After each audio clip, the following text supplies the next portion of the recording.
Since the year 2000, more than 350 books have been published explaining in detail the falsification of theism, Christianity especially. This has never happened before, ever. My name is David Madison, the 3rd of January 2020. I'm an ex-clergy atheist, and I have collected these titles into what I call the Cure for Christianity Library, in homage to Mark Twain's famous comment that the best cure for Christianity is reading the Bible. Now we have a lot more books to help with that. Just type Cure for Christianity Library into Google. I've found lots of devastating quotes in these books, hence this series of flash podcasts, Cure for Christianity Knockout Quotes. This is quote number 6.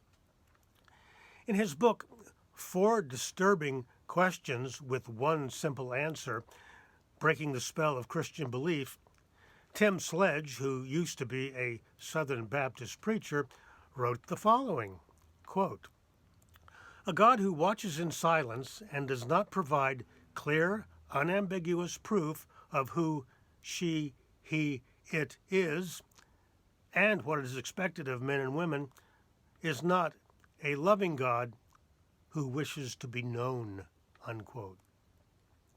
If you're inside a religion satisfied with its teachings, you may be pretty sure that you do have a pretty good understanding about God. You've heard assurances about God from priests and ministers for years. There's a lot about God in the Bible. You know it in your heart. So what's the problem?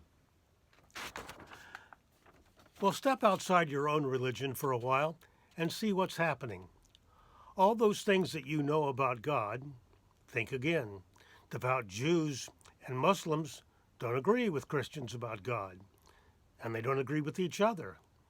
And everyone thinks that the Mormons are just, well, let's face it, just plain nuts. Sometimes leaders of the world's religions get together. There's the inevitable photo op, everyone's smiling. Pope Francis once even kissed the Grand Imam of Egypt. Can't you just feel the love? But ask them to hammer out an agreement, and I stress the word agreement, about God.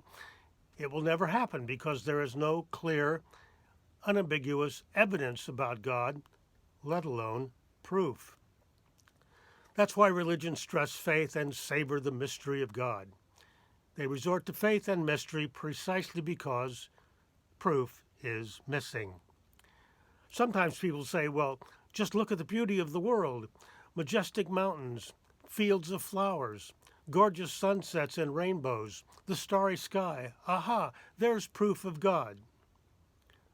But none of these things define God.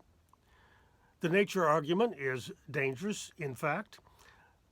Every second of every day, billions of creatures are eating billions of other creatures alive. The suffering and pain are beyond calculation. Is this the proof of God you want? There's the other part of Tim Sledge's quote.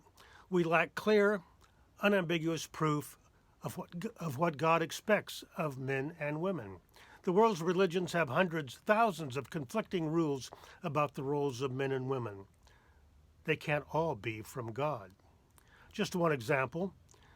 There are women ministers and bishops in Protestant churches, but Pope Francis rules it out emphatically, categorically. Because God told him? Well, the super holy men of the Vatican are pretty sure. There's always been so much vigorous, often violent disagreement about God, despite what it may feel like inside your own religion, precisely because there is no clear, unambiguous proof anywhere. Hence Tim Sledge's final knockout punch. God declines to make it all clear, so what kind of love is that? Get Tim Sledge's book, by the way. It has a lot more knockout quotes.